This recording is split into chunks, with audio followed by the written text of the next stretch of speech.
ቅዱሱም ይቀደስ እርኩሱም ይርከስ አዋቂ ነኝ ባይገኝ የሰውን ድንበር አይጣስ የሚል አንድ አባባል አውቃለሁ።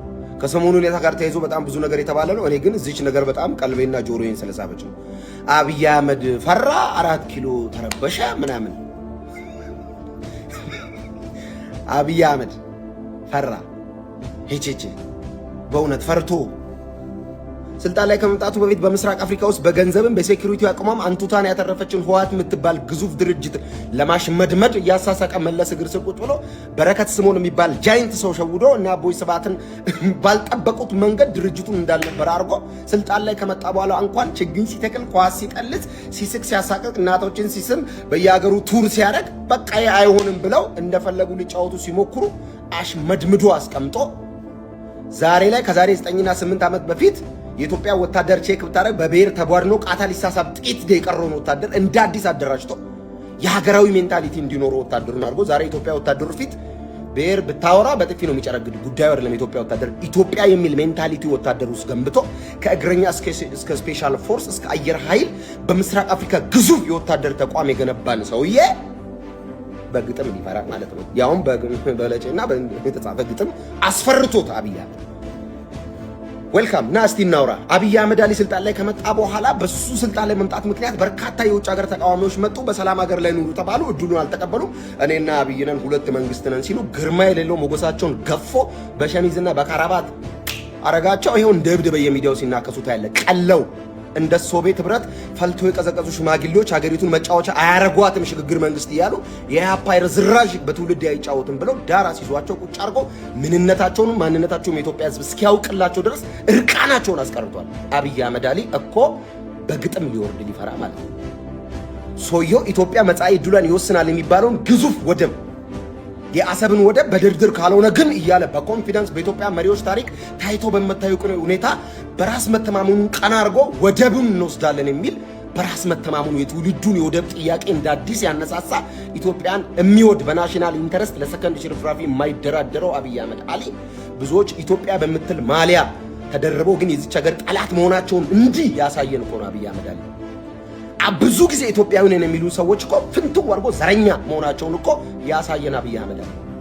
ሀገሪቱ ላይ እየተገነቡ ያሉ ግዙፍ ፕሮጀክቶች፣ ትምህርት ቤቶች፣ ሆስፒታሎች፣ በየክልሉ የተገነቡ ዳቦ ቤቶች በጣም ብዙ ወላይታ፣ ባህር ዳር፣ ምንድነው እዚህ ጎንደር፣ እንደ አርባ ምንጭ፣ ድሬዳዋ፣ ሐረር ሂድ እስቲ የተገነቡ ስራዎች። አዲስ አበባ በብዙ መቶዎች የሚቆጠሩ ዓለም አቀፍና ሀገር አቀፍ ሁነቶችን ያስተናገደችው በንጽህናዋና በተሰራው ስራ እኮ ነው። ገና ይቀጥላል እየተሰራ ብራይት የማይወድ ንጹህ ነገር የማይወድ የሚቆጣ ስፒሪትን አግዛችሁ ከዓለምና ከዝሙት ከርኩሰት ከዘፈን ጋር ተደርባችሁ የምትቃወሙ አንዳንድ ኢየሱስን እናውቃለን የምትሉ ክርስቲያኖች ግን ታዘብኳችሁ። እንደ ክርስቲያን ለመሪ እንጸልያለን። በብዙ ምክንያት አብይ አህመድን እንደግፈዋል። በብዙ ምክንያት አትሊስት የሰው ይጸልያል ተንበርክኮ ኢየሱስ ይላል እግዚአብሔር ይመስገን ይላል እደግፈዋል። በዚህና በብዙ ምክንያቶች ግጥም አድርጌ ነው ከጎኑ የምቆመው ግጥም አድርጌ እና በዚህ ሁሉ መሃል እንዳልክ ችግር የለም አለ። መች ነው የሚያልቀው? ያልቃል፣ ይሰራል፣ እየተሰራ ይላል። የኢኮኖሚ ጥያቄ የኑሮ ውድነት ጥያቄ ያለው ህዝቡ ኦፍ ኮርስ ይስተካከላል። በየክልል በየገጠር የተቀመጠው ሌባ ግን ሰክስጋ አውጥተን ለመንግስት ማጋለጥ ያንተ ስራ ነው። ሌባ የለም አለ። ይሄ ለውጥ እንዳይሄድ ይሄ ብራይትነስ እንዳይቀጥል የሚያደርጉ የመንግስት ሹማምንት አሉ አሉ አሉ። መች ነው የሚጠፉት? ያጠፋቸዋል። የጊዜ ጉዳይ ነው፣ ይጠረጋሉ። ኢትዮጵያንና ኢትዮጵያን የሚወዱ ሀገሪቱን መጻኢ ዕድል በኢኮኖሚ እድገትና በህዝቦች ሰላማዊ ኑሮ ላይ የተመሰረተ እንዲሆን የሚያደርጉ ሰዎች ብቻ ከአብይ አህመድ ጋር ይቀጥላሉ። እኔ አንዱ ስለሆንኩ እቀጥላለሁ ከአብይ አህመድ።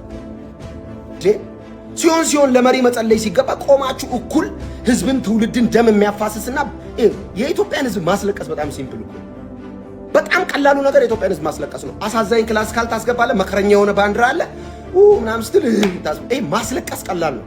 መፍትሄ ምን ይሻለናል፣ ምን እንስራ፣ ምን እንለውጥ ተብሎ ነው የሚወራው። በይሳል ሰውየው ጉዳዩ አይደለም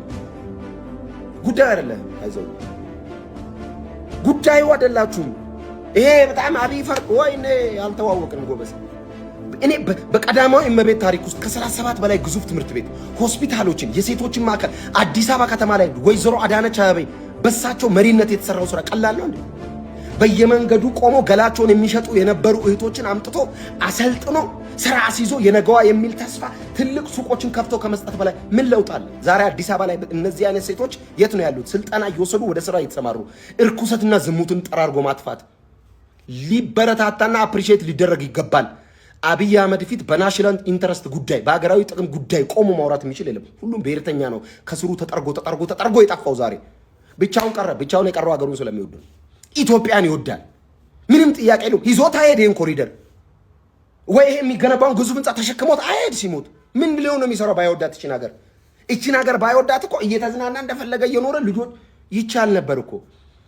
በየቀኑ እርግማን፣ ፎቶው ላይ እርግማን፣ በየመድረኮቻችሁ ይሙት ይደፋ ስትሉ እኛ ደግሞ እንደ ክርስቲያን እንባርከዋለን። እግዚአብሔር ይባርክ አብይ አህመድ አሊ።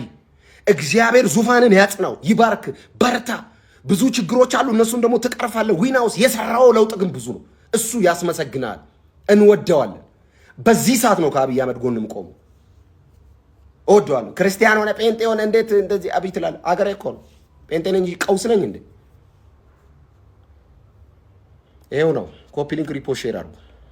ግጥም አድርገን እንባርከዋለን። ግጥም አድርገ አዲስ አበባ ላይ ክረምት በመጣ ቁጥር እዚህ አቧሬ ወንዝ ዳር ስንት መከራቸውን ሲበሉ የነበሩ እናቶች የሚኖሩበት ቤት የሚጸዳዱበት የነበረ ሽንት ቤት 40 እና 80 ሰው እዛ ጨለማ እዛ የሆነ ሰፈር ውስጥ የሚኖሩትን አንስቶ ቤት ገንብቶ ትልቅ ሪል ስቴት ስታንዳርድ የተሰሩ ቤቶች ውስጥ ማስገባት በላይ እናቶችን እፎይ ከማስባል በላይ ምንድን ነው የሚፈለገው? እዚህ ሀገር ማን ነው ለዚች ሀገር እውነት አዛኝ?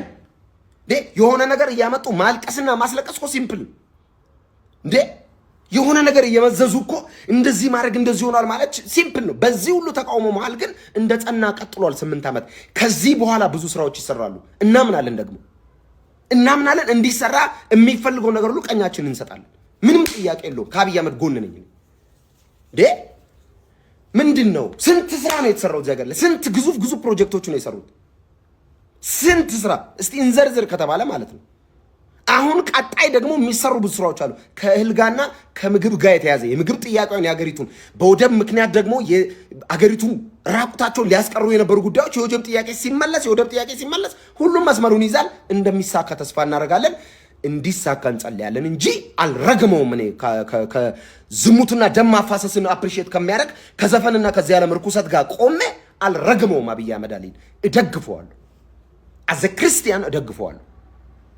ጨርሻለሁ። ጌታ ይባርክ፣ በርታ። ወይዘሮ ዝናሽ ታያቸው ቀዳማዊት እመቤት፣ እንደገና ወይዘሮ አዳነች አበቤ፣ ትልልቅ የመንግስት ሹማምንት፣ ምክትል ጠቅላይ ሚኒስትሩ፣ ሁላችሁም በየስፊ ነው ከሴኩሪቲ አንጻር መከላከያ አባላት፣ የፌዴራል ፖሊስ አባላት፣ ህዝባዊ ፖሊሶች፣ በሁሉም በሴኩሪቲ ላይ የምትለፉ የምትሰሩ ያላችሁ በርቱ። ጀግና ለዚች ሀገር የምትለፉ ከሌባ ጋር የምትታገሉ እናንተ እንዲህ የለፋችሁ ግን ከላይ ተቀምጠው የሚበላለ አሳልፋችሁ ስጡ። ከሌባ ጋር አንድ ቴብል ላይ አትቀመጡ። እናንተ ለዚች ሀገር የምትለፉ ሁላችሁም ሪስፔክት ይገባችኋል። እንጸልይላችኋለን፣ እንባርካችኋለን። ተባረኩ።